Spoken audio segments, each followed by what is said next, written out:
setiap pelayan-pelayan yang terlibat dalam ibadah pagi hari ini, sembunyikan kami jauh-jauh di belakang layar salibmu.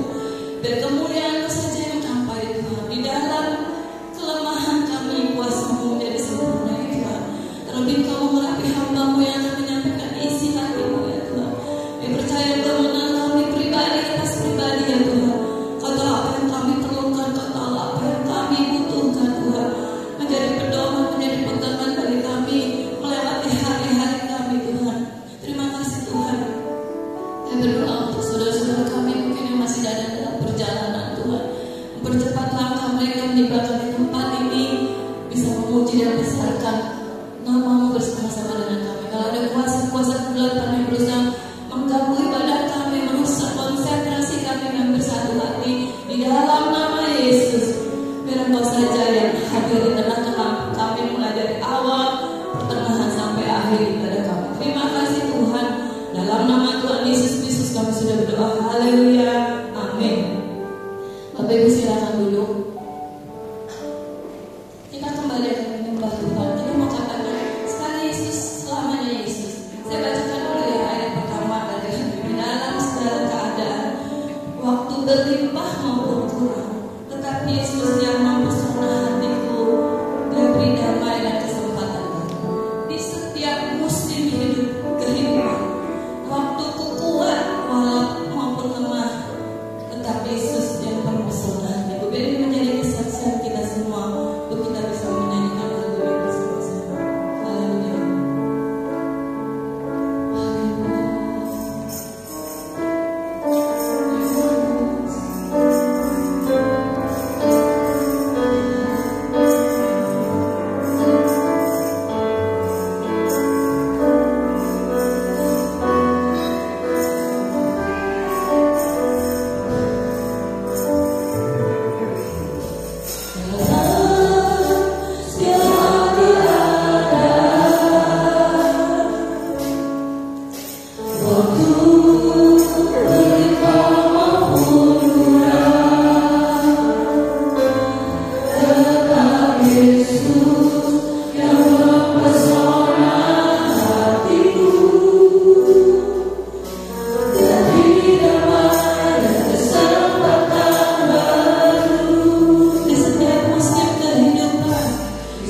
hidup kita, kita mau tetap pegang Yesus. Haleluya, puji Tuhan. Kasih salam kiri kanan, kita mau nyanyikan satu hal telah ku minta kepada Dia.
Puji Tuhan, pujian dari kelompok yang mengatakan yang pertama di dalam hidup mereka adalah Yesus. Biar ini menjadi kesaksian buat kita semua, bukan cuma komprian bahwa Dia adalah Allah yang besar dan terutama dalam hidup kita. Kita akan membawa persembahan, nanti saya minta saudara Fidel menyanyi.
adalah ucapan syukur kami kepadamu Tuhan, buat kasih setiamu, kemurahan-Mu, penyertaan-Mu sampai saat pagi hari ini.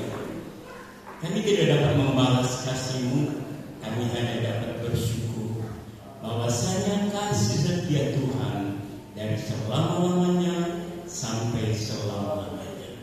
Kami sudah angkat hati kami lewat pujian, lewat penyembahan, lewat penghormatan kami kepadamu. Terimalah pujian kami Tuhan, dan saatnya Engkau memberkati kami dengan firman.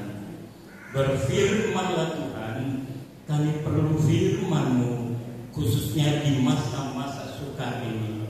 Karena tanpa firman-Mu, kami tidak dapat berbuat apa-apa. Oleh sebab itu Roh Kudus, Engkau yang mempunyai firman, mengurapi hamba-Mu pagi hari ini, mengurapi umat-Mu, mengurapi kami semua, sehingga setiap ayat baris firman Allah menjadi remah di dalam kehidupan kami, membawa iman kami semakin kuat, iman kami semakin teguh, bahkan iman kami semakin sempurna sebagaimana yang Tuhan kehendaki dalam hidup kami. Terima kasih Yesus, terima kasih Roh Kudus. Kami akan dengar firman-Mu dalam nama Tuhan Yesus Kristus. Haleluya. Amin. Silakan.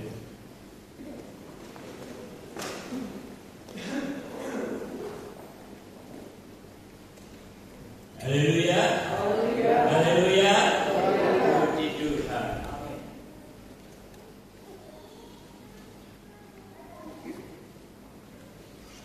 Saudaraku yang dikasihi oleh Tuhan, mari kita akan memperhatikan firman Tuhan pagi hari ini. Kalau saudara suka baca firman Tuhan, karena ada orang yang suka baca firman Tuhan, tapi ada yang tidak suka baca firman Tuhan.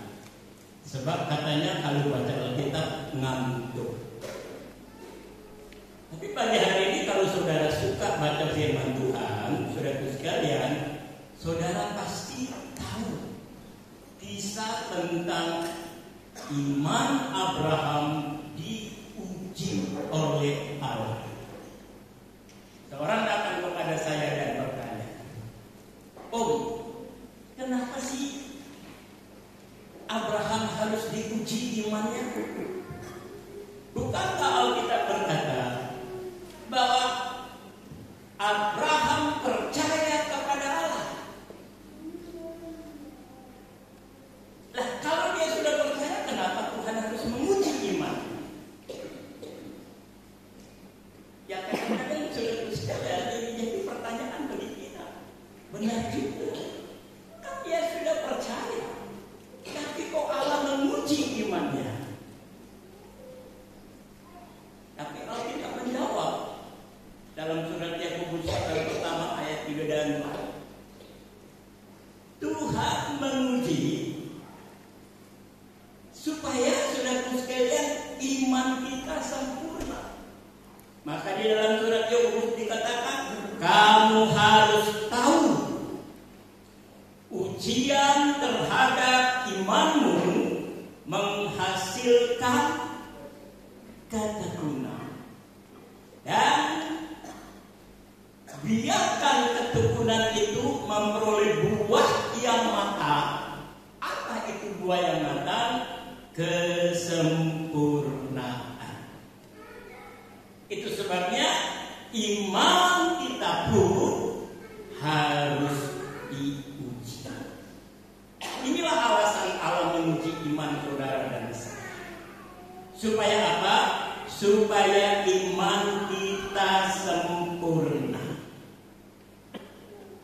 Maka dalam kisah Kejadian pasal 22, mari kita buka kitab Kejadian pasal 22. Perikopnya kepercayaan Abraham diuji. Ini perikopnya. Artinya keseluruhan dari pasal 22 ini tentang ujian iman. Tapi saya tidak berbicara tentang ujian iman. Kita baca ayatnya yang ke-13 dan ayatnya yang ke-14. Lalu Abraham menoleh dan melihat seekor domba jantan di belakang, yang tanduknya tersangkut dalam belukar. Abraham mengambil domba itu, lalu mengorbankannya sebagai korban bakaran pengganti anaknya. Ayat 14. Dan Abraham menamai tempat itu Tuhan menyediakan. Sebab itu sampai sekarang dikatakan orang, di atas gunung Tuhan akan disediakan.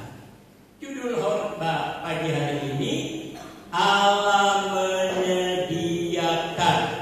Coba katakan ini, 1, 2, 3. Allah menyediakan. Sekali lagi, Allah menyediakan.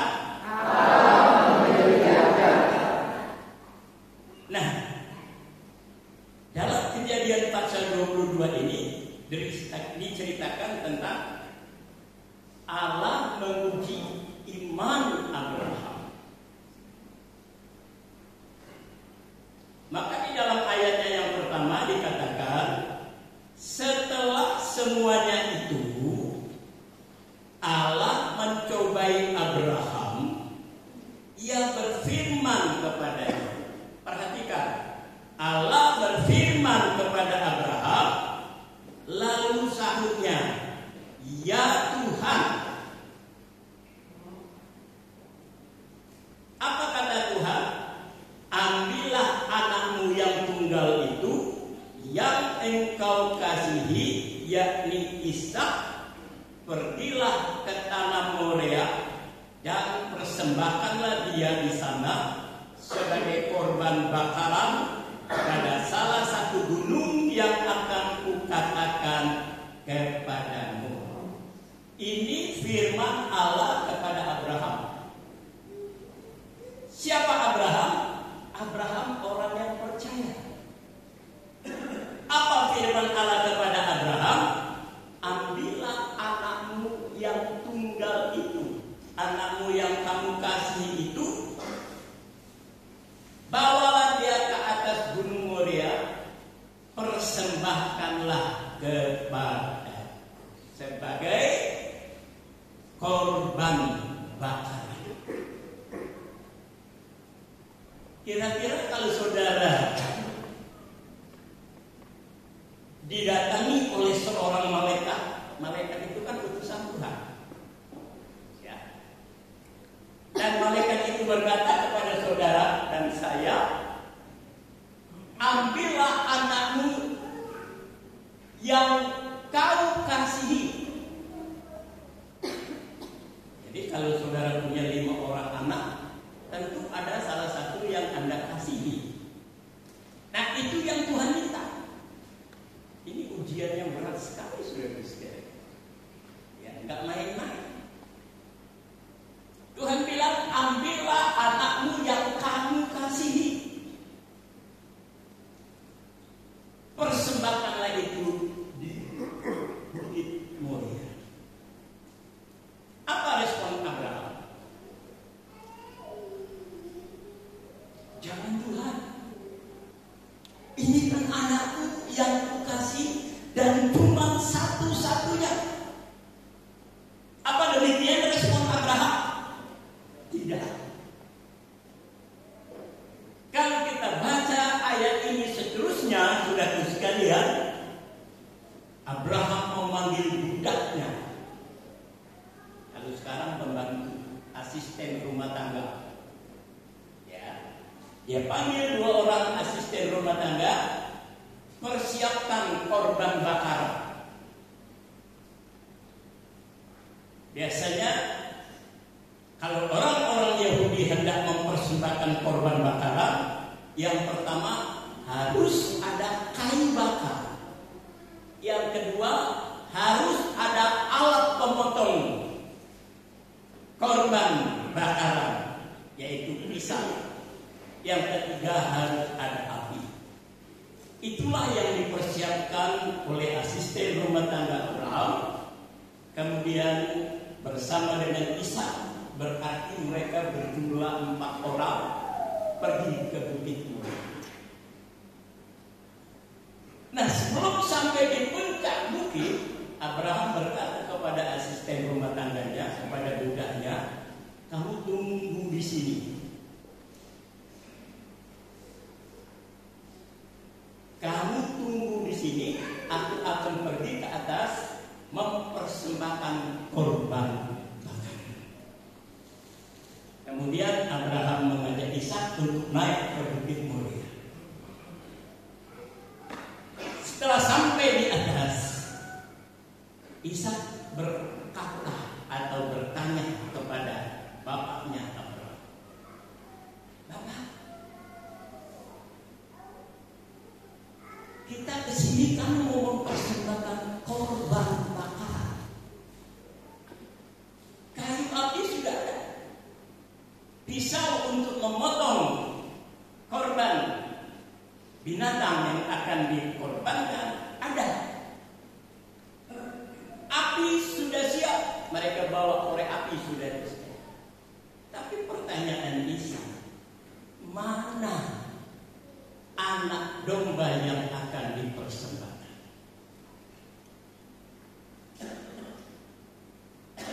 Apa jawab Abraham? Allah akan menyediakan. Allah akan menyediakan. Ini perkataan iman. Di tengah-tengah masa yang sulit seperti sekarang ini, di masa-masa sukar seperti sekarang ini, kita membutuhkan perkataan iman. Itu sebabnya lewat pembacaan ayat firman Allah pagi hari ini, kita harus percaya dan berkata seperti Abraham. Apapun kondisi yang kita hadapi sekarang ini, kita harus percaya Allah akan menyediakan. Aneh? Itu perkataan iman. Ya, jadi kalau saudara menghadapi masalah dalam hidup ini, sebab hidup ini nggak pernah lepas dari masalah. Ada masalah keuangan, masalah rumah tangga, masalah ekonomi, masalah sakit penyakit. Ini problem, ini masalah yang tidak bisa terelakkan. Nah, ketika kita menghadapi masalah seperti ini, kita harus berkata, Allah akan menyediakan. Haleluya. Ya. Saudaraku yang dikasihi oleh Tuhan, itu sebabnya Allah memuji Abraham. Bawa anakmu, persembahkan dia di Bukit Moria. Saya rasa sebagai seorang tua, dengan rasa sedih dan berat hati, Abraham melakukan perintah. Ini perintah Tuhan loh. Ini perintah, ini firman. Ya. Tapi Abraham percaya. Makanya ketika Ishak bertanya, Bapak, di mana anak domba yang mau dikorbankan itu? Jawab Abraham, Allah akan menyediakan. Dan benar, saudara sekalian. Setelah Ishak diikat tangannya, ditaruh di atas mezbah korban di atas kayu.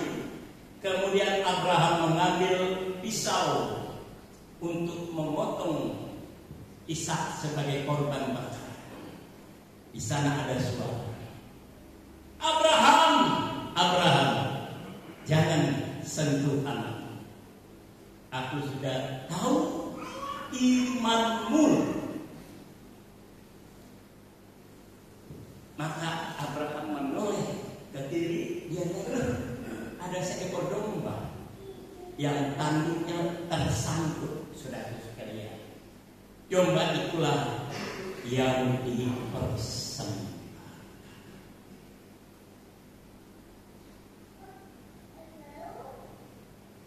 Inilah awal pertama di mana Allah membuktikan bahwa Allah sanggup menyediakan. Di dalam bahasa aslinya dipakai kata Jehovah Jireh. Saudara, Jehovah Jireh itu masih bekerja sampai hari ini. Makanya kalau saudara menghadapi ujian, menghadapi masalah, saudara sekalian ingat ayat ini. Allah akan menyediakan.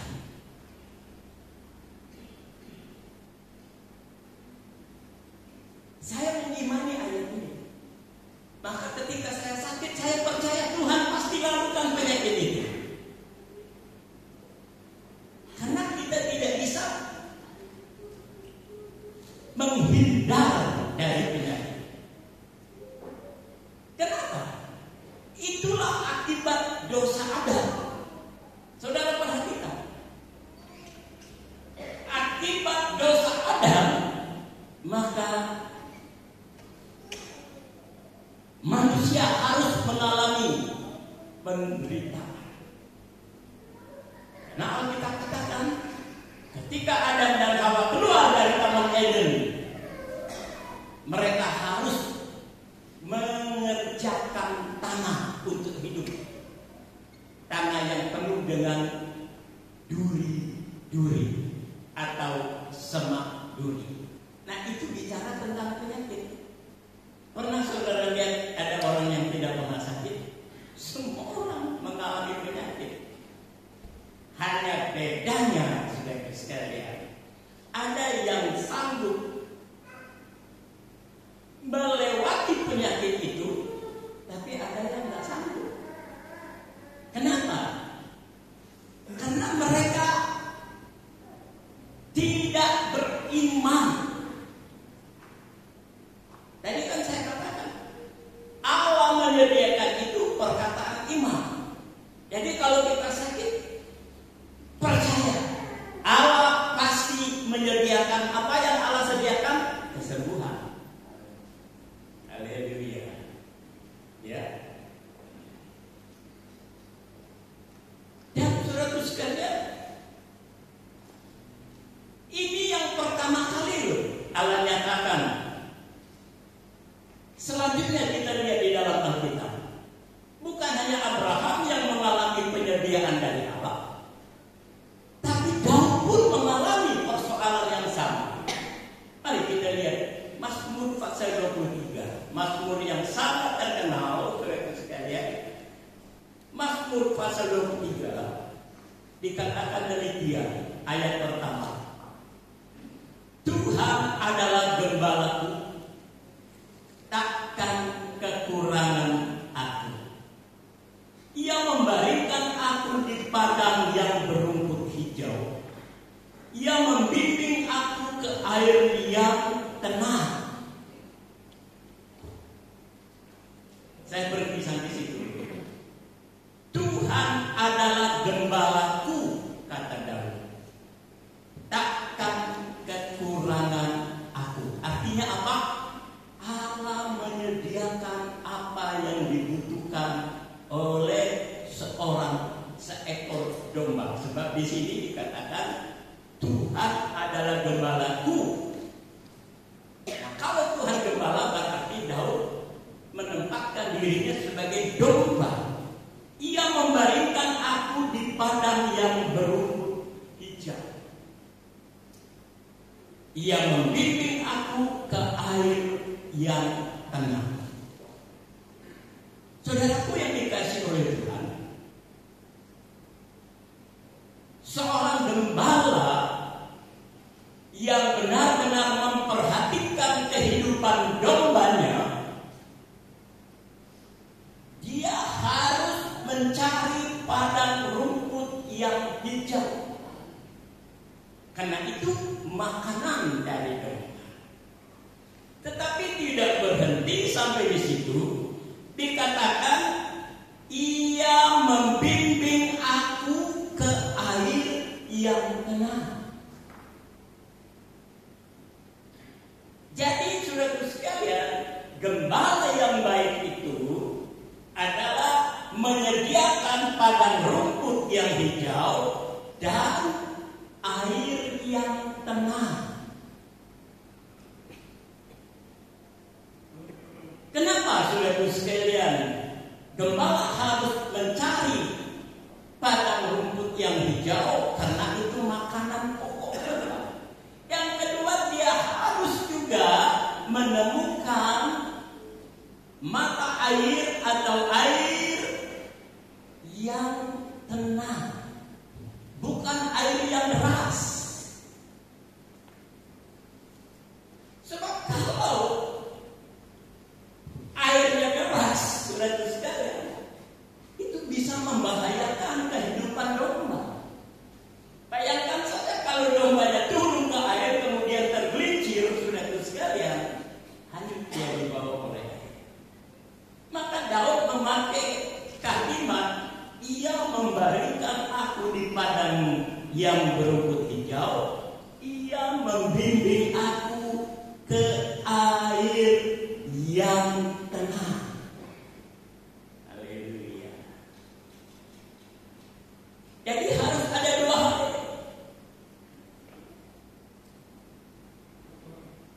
Itu sebabnya tugas gembala mencari padang rumput yang hijau dan menemukan air yang tenang.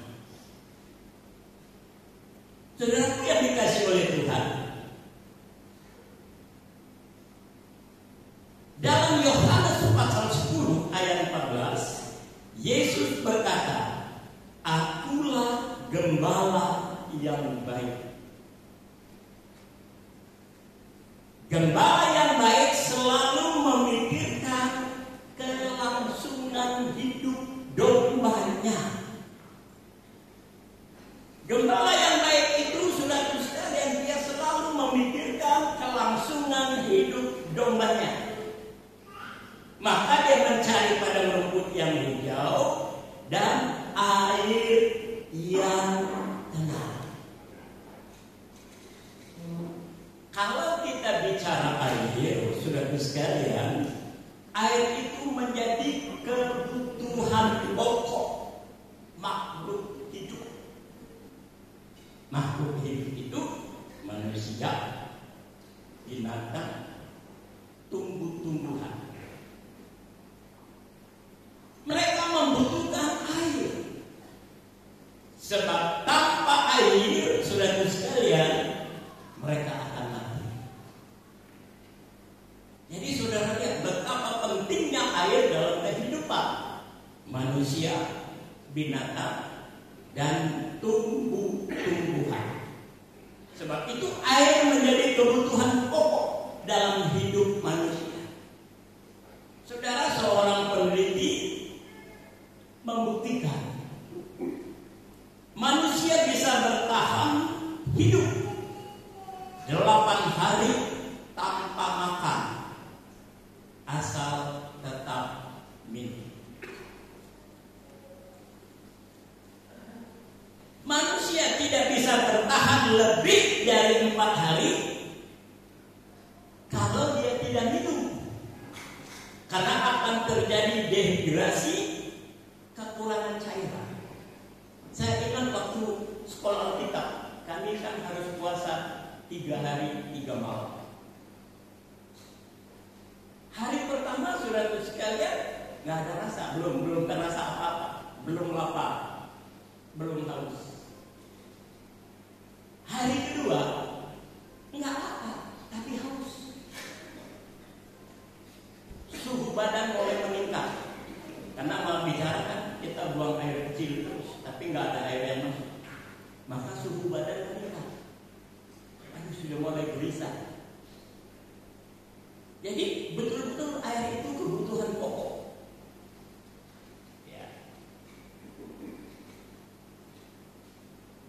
Saya punya teman satu kamar waktu di sekolah kita.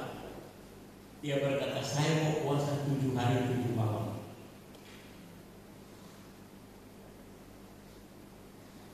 Hari pertama masih oke, nggak ada masalah.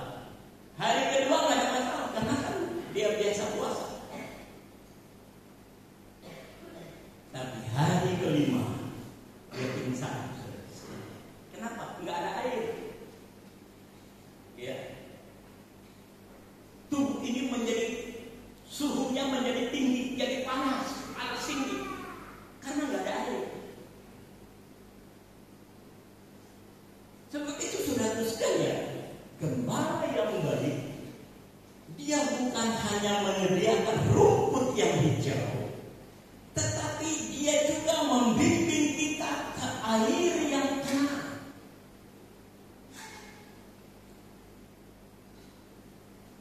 Siapa gembala yang dimaksud di dalam Mazmur pasal 23 ini?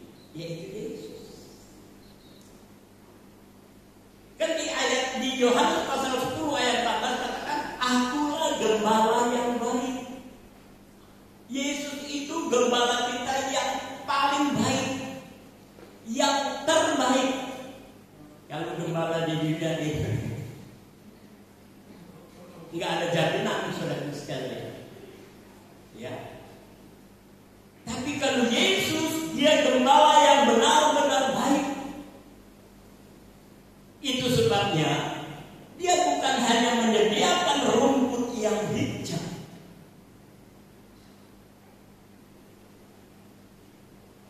tetapi dia juga menyediakan air yang tenang. Haleluya. Supaya apa? Supaya kita hidup.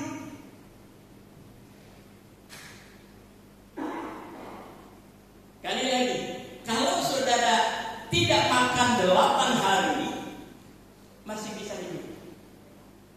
Tapi kalau saudara tidak minum sampai 4 hari, bisa mati saudara.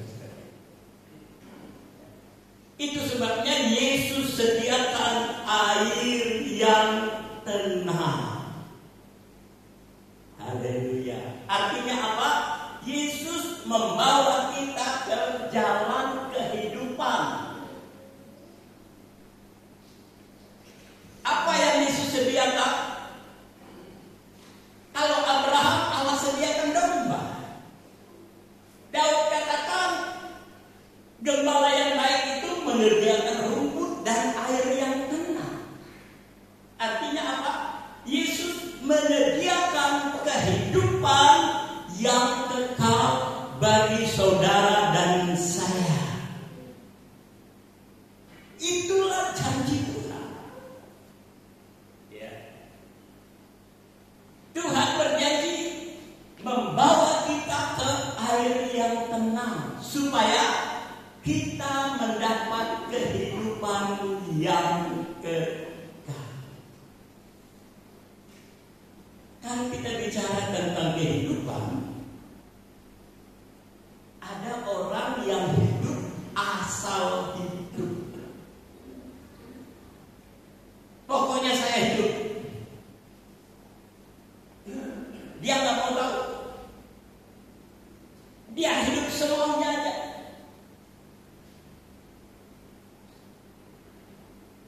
Tapi ada orang, saudara sekalian, dia ingin mempertahankan hidupnya. Dengan cara apa? Dia mengubah pola makannya. Kan dokter bilang kalau mau sehat harus jaga pola makan. Dia mulai, saudara sekalian, memperhatikan pola makan. Tapi ada orang yang hidup asal hidup, yang penting dia hidup. Makan, kerja, kawin, kemudian punya anak, punya cucu, akhirnya mati. Itu hidup asal hidup, saudara sekalian. Ya. Nah, ada juga orang yang berupaya untuk berusaha memperpanjang hidup. Kalau tadi asal hidup,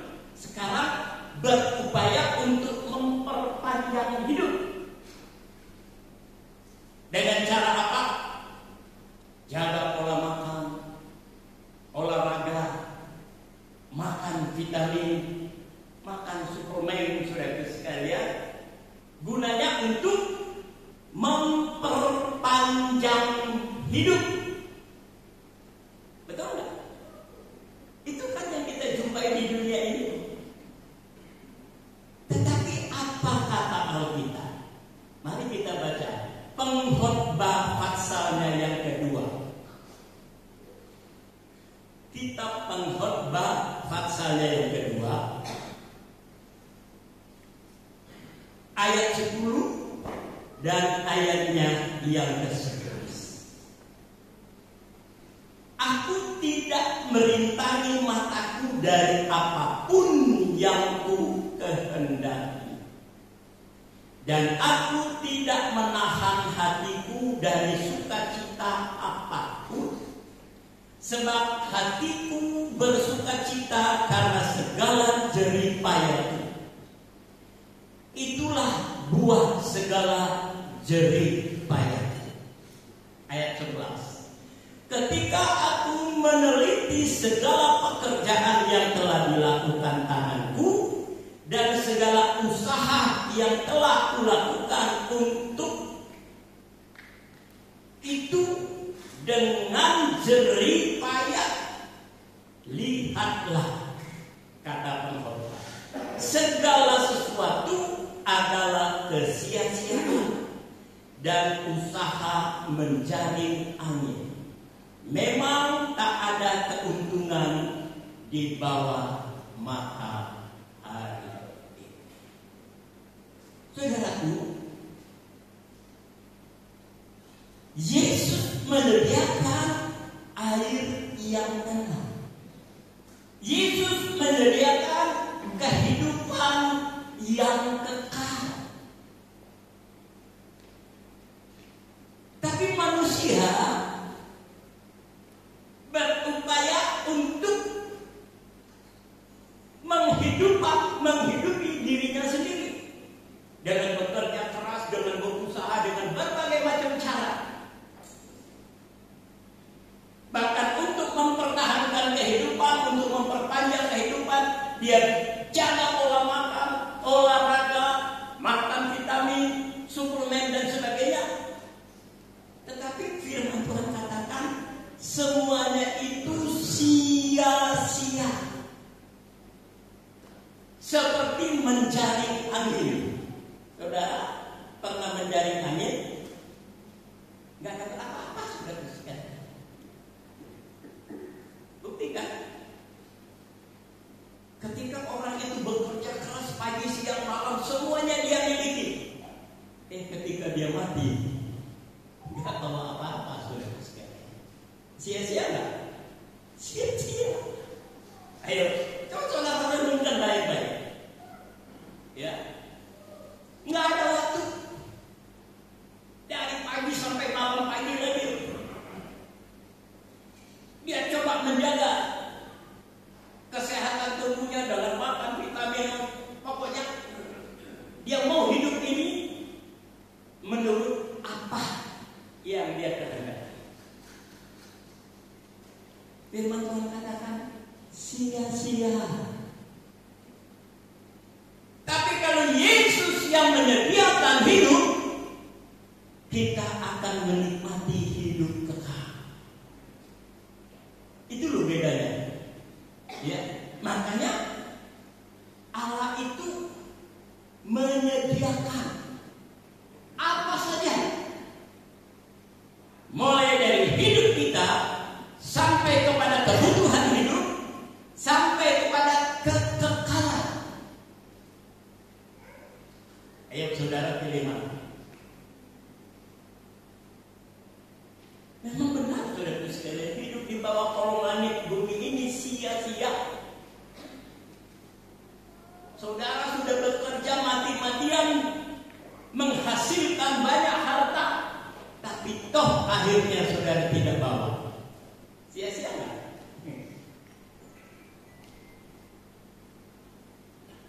Sebab itu saudaraku yang dikasihi oleh Tuhan,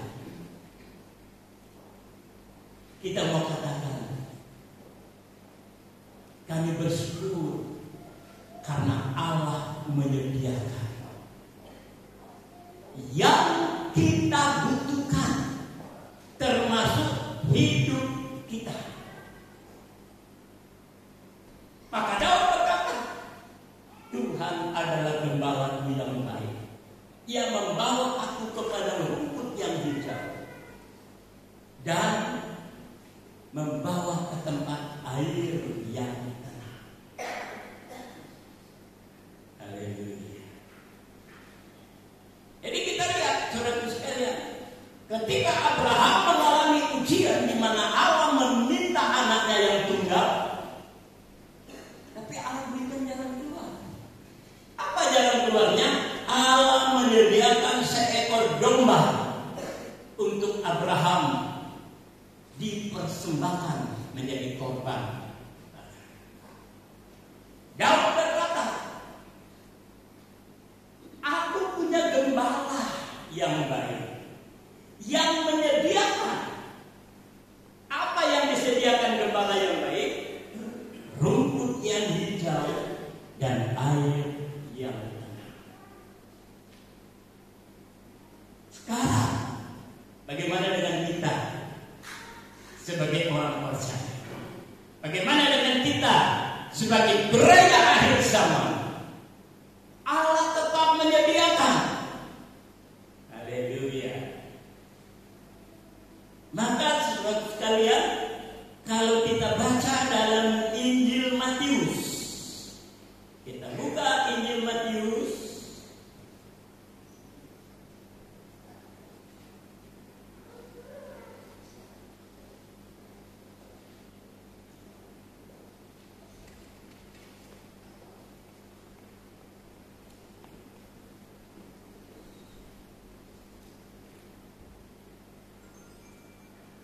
kita baca dalam Injil Matius, dikatakan saudara sekalian, marilah kepadaku, hai kamu yang letih dan lesu, dan yang berbeban berat, aku akan memberikan kelegaan kepadamu. Matius pasal 11 ayat 28. Marilah kepadaku semua yang letih lesu dan berbeban berat, aku akan memberikan, Allah sediakan kelegaan kepadamu. Jadi penyediaan Allah itu bukan hanya kepada Abraham dan Daud, tapi Allah menyediakan kepada saudara dan saya sebagai gereja akhir zaman. Apa yang Allah sediakan? Kelegaan. Haleluya.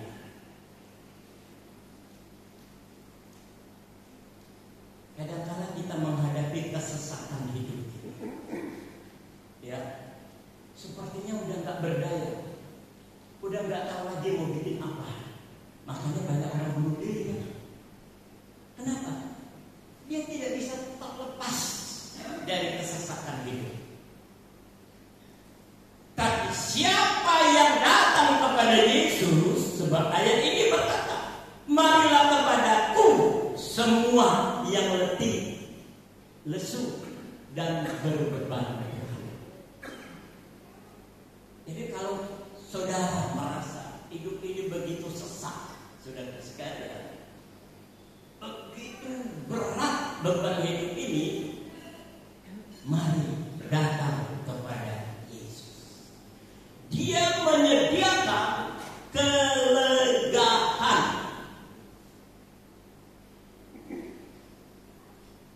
Dua minggu yang lalu, habis ibadah seperti ini, saya diajak makan, kemudian pulang ke masjid. Saya tidur, istirahat. Karena kalau hari Minggu saya jam 4 itu pasti udah bangun.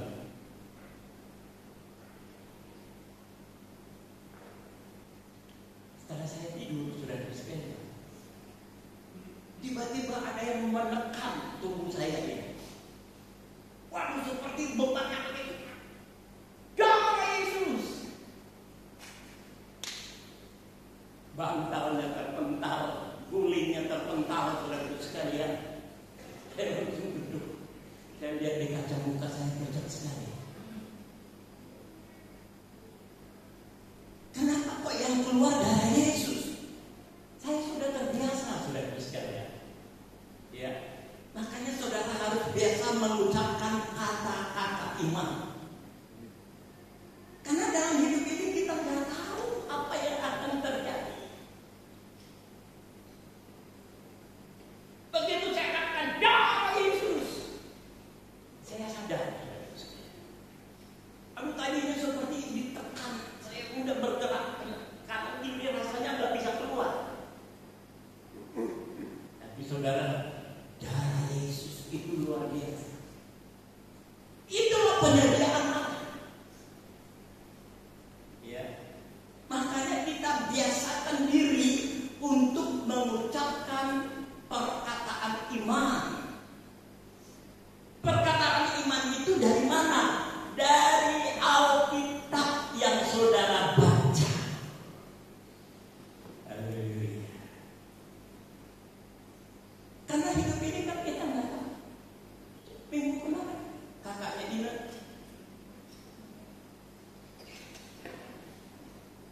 yang sedang pergi ke Bali karena ada rumah di Bali. Mereka mau memperbaiki dapurnya katanya karena ada pohon yang condong ke dapur. Mereka ajak Pendi. Pendi itu kan iparnya yang bisu itu yang nggak bisa ngomong. Di Pendi suruh naik pohon tebak. Kakaknya si Ina ini dia megangin dahan yang dipotong, saudara sekalian. Dianya yang jatuh dari lantai atas, langsung mati. Coba, sehat kan? Sehat. Ina aja kaget, karena kan Ina minta dia jadi wali pernikahan nanti Jeven pada bulan Juni. Tiba-tiba orangnya mati, saudara sekalian. Itulah kehidupan. Jadi jangan main-main dengan kehidupan ini. Berulang-ulang saya katakan, kalau hari ini kita ada, itu penyediaan Tuhan. Amin.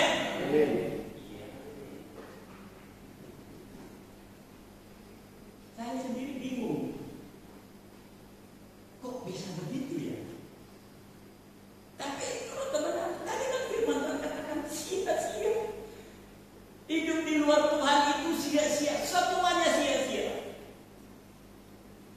Mari pagi hari ini kita mau katakan Allah menyediakan. Kalau Allah menyediakan domba bagi Abraham untuk dikorbankan, Allah menyediakan rumput hijau dan mata air yang tenang kepada Daud. Pagi hari ini Yesus berkata, marilah kepadaku, hai kamu yang letih lesu berbeban berat, aku akan berikan kelegaan. Saudara mau cari di mana? Ayo, saudara mau cari di mana? Saudara tidak temukan. Pagi hari ini, ketika kita ada di rumah Tuhan, Tuhan jamin Dia akan berikan kelegaan. Ketika saudara menghadapi masalah dalam kehidupan ini. Haleluya. Dan saudara sekalian, kalau kita belajar dalam Alkitab, air kehidupan itu sumbernya dari mana? Mari kita baca kitab Yehezkiel. Kita lihat dalam Perjanjian Lama, kitab Yehezkiel, pasalnya yang ke 47. Yesaya, Yeremia, Yehezkiel. Kita buka Yehezkiel pasal 47.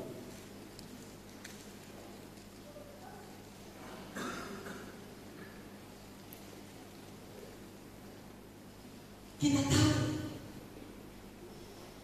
air yang tenang itu sumbernya dari mana?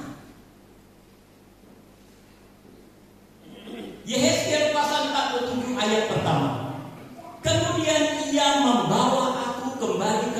bait suci. Dan sungguh ada air yang keluar dari bawah ambang pintu bait suci itu dan mengalir menuju ke timur, sebab bait suci juga menghadap ke timur. Dan air itu mengalir dari bawah bagian samping kanan dari bait suci itu sebelah selatan mesbah. Saya berhenti sampai sini. Dari ayat ini kita tahu sumber air yang tenang itu berasal dari bait suci, berasal dari rumah Allah, berasal dari rumah Tuhan. Sekarang saudara sedang duduk di rumah Tuhan. Apa yang kita saksikan di rumah Tuhan? Air yang mengalir. Kalau kita baca ayatnya yang ke-11, dalam perjalanan pulang, sungguh sepanjang tepi sungai itu ada amat banyak pohon di sebelah kiri dan di sebelah kanan, di sebelah sini dan di sebelah sana. Ia berkata kepadaku, sungai ini mengalir menuju wilayah timur dan menurun ke Araba Yordan dan bermuara di Laut Asin. Air yang mengandung banyak garam, dan air itu menjadi tawar. Ini luar biasa, saudara-saudara. Jadi Yeskiel melihat ada air yang mengalir dari bait Allah menuju ke Laut Asin.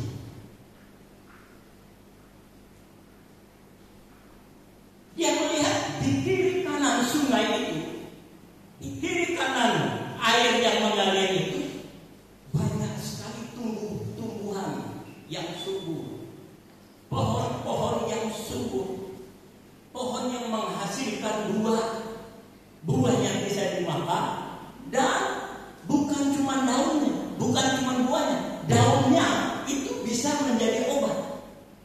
Itu yang dilihat Yeskiel. Kemudian saudara sekalian, yang lebih mengagumkan lagi, ternyata air yang mengalir dari bait suci menuju ke Laut Asin itu merubah air asin itu menjadi tawar. Saudara bisa merubah air garam menjadi tawar? Ayo saya tanya, bisa tak? Siapa yang bisa merubah air asin menjadi tawar? Ayo angkat tangan. Nggak ada. Tetapi Yeskiel melihat air yang keluar dari bait Allah itu yang mengalir ke Laut Asin, membuat Laut Asin itu menjadi tawar. Haleluya. Inilah air kehidupan itu, saudara sekalian. Ya, dia bisa merubah hidup kita dari hidup yang binasa, hidup yang sia-sia kata pengkhotbah, bisa menjadi hidup yang kekal.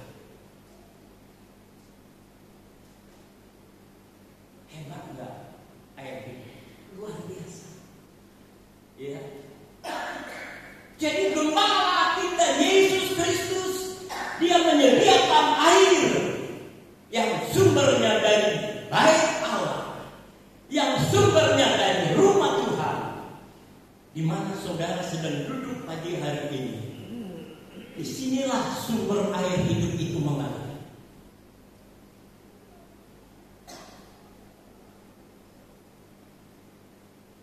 Kita buktikan bahwa air itu menghidupkan. Kiri kanan tumbuh pohon-pohon dengan subur, mengeluarkan buah yang bisa dimakan, dan daun-daun bisa menjadi obat. Bukan hanya itu saja, tetapi air yang mengalir dari bait suci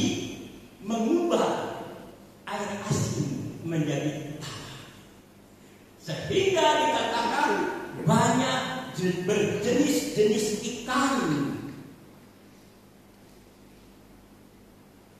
Kalau di air asin, di laut mati nggak ada kehidupan. Karena kadar garamnya begitu tinggi, tidak ada kehidupan di laut mati. Mana ada ikan? Jangankan ikan, manusia aja terapung, sudah sekalian. Tapi ketika air itu mengalir dari bait suci, dia merubah air asin itu menjadi garam. Begitu dahsyatnya air yang Gembala sediakan untuk saudara. Sebab itu saudaraku yang dikasih oleh Tuhan,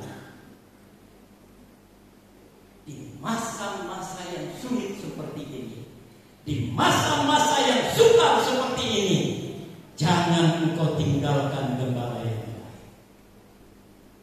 Hanya Yesus yang bisa memberikan kehidupan, baik di bumi ini sampai kepada kita. Masih mau bermain-main dengan gembala? Jangan. Dia adalah gembala yang baik. Dia sudah sediakan rumput yang hijau dan air yang tenang, supaya saudara menikmati hidup yang kekal, bukan sekedar hidup. Sebab kalau kita hidup sekedar hidup, maka hidup kita sia-sia. Tapi kalau kita mau menerima penyediaan yang disediakan oleh Gembala Agung kita, Yesus Kristus, sebab dia berkata Yohanes 10 ayat 14 tadi, akulah gembala yang baik.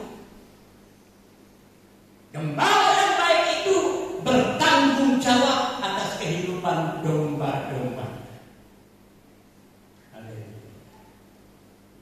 Jangan bermain-main lagi, saudara-saudara. Ya, ayo kita mau katakan terima kasih Tuhan.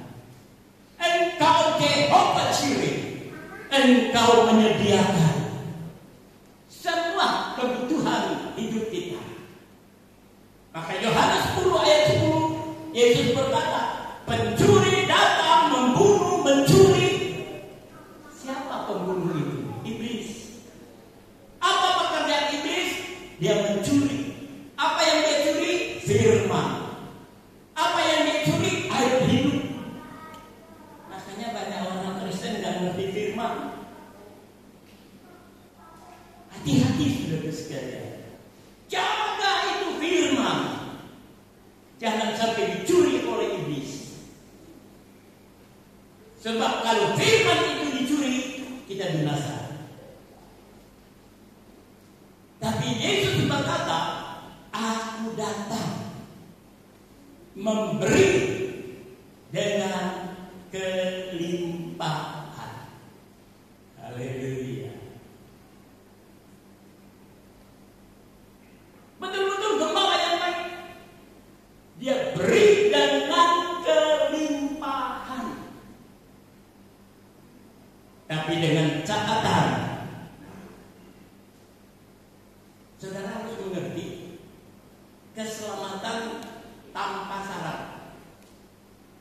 Siapa saja yang percaya kepada Yesus, dia selamat. Tetapi janji Tuhan bersyarat, saudara sekalian. Ya, penyediaan itu kan janji Tuhan. Kalau kita mau nikmati janji Tuhan itu, kita harus memenuhi persyaratannya. Apa persyaratannya?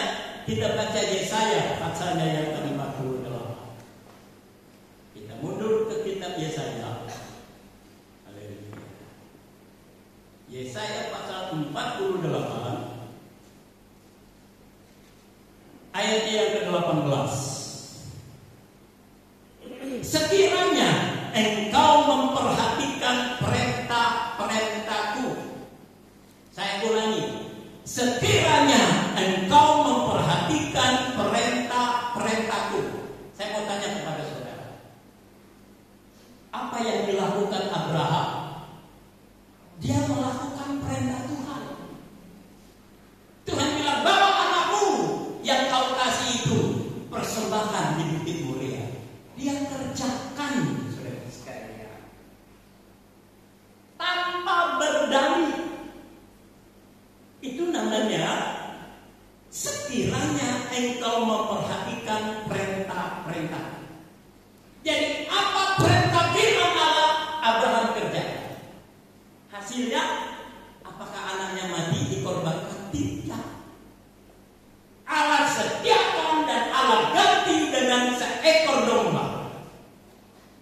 Haleluya.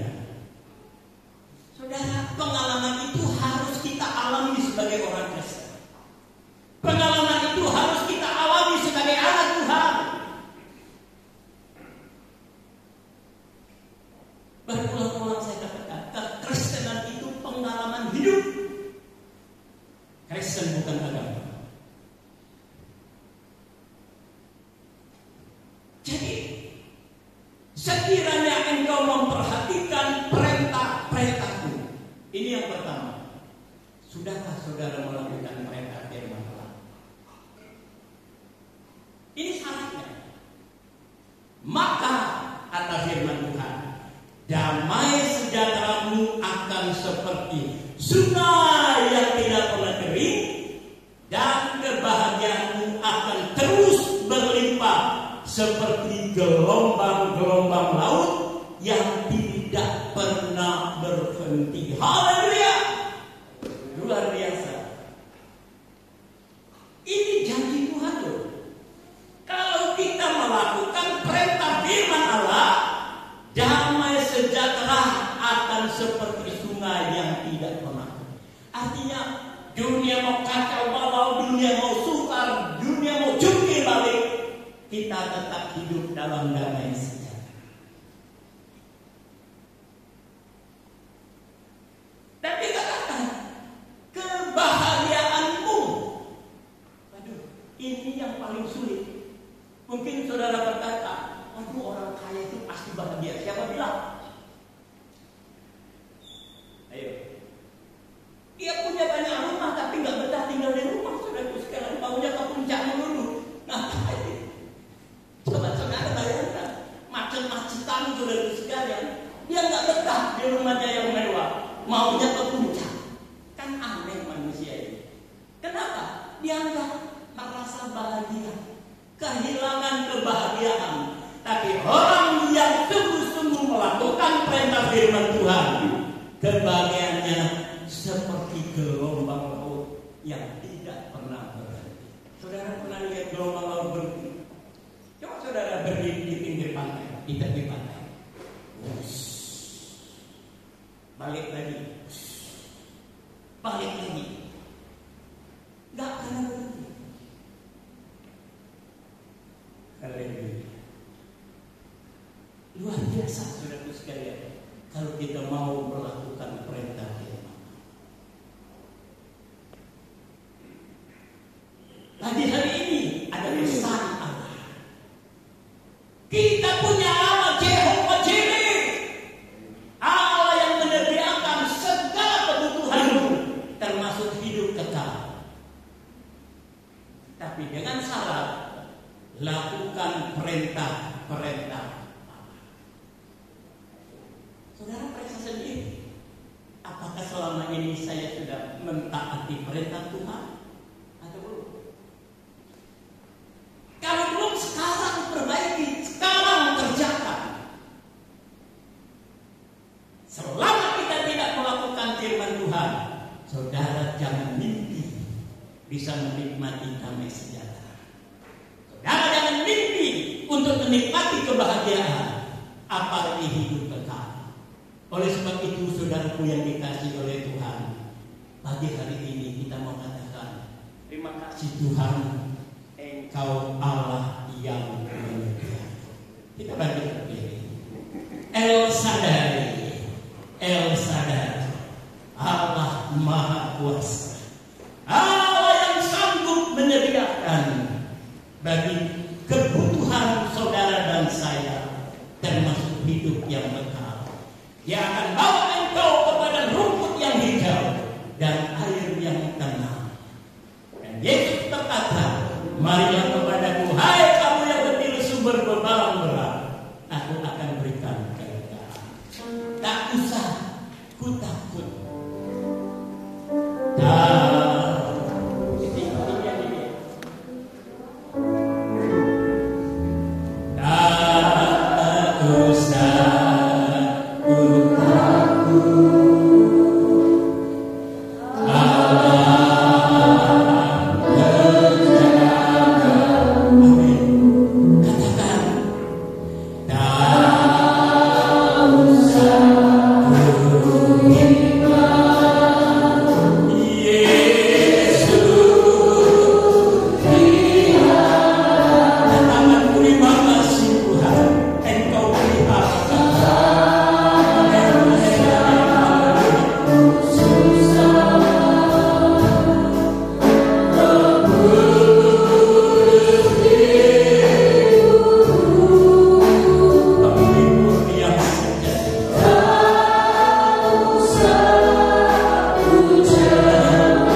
sudah mendengarkan firman-Mu.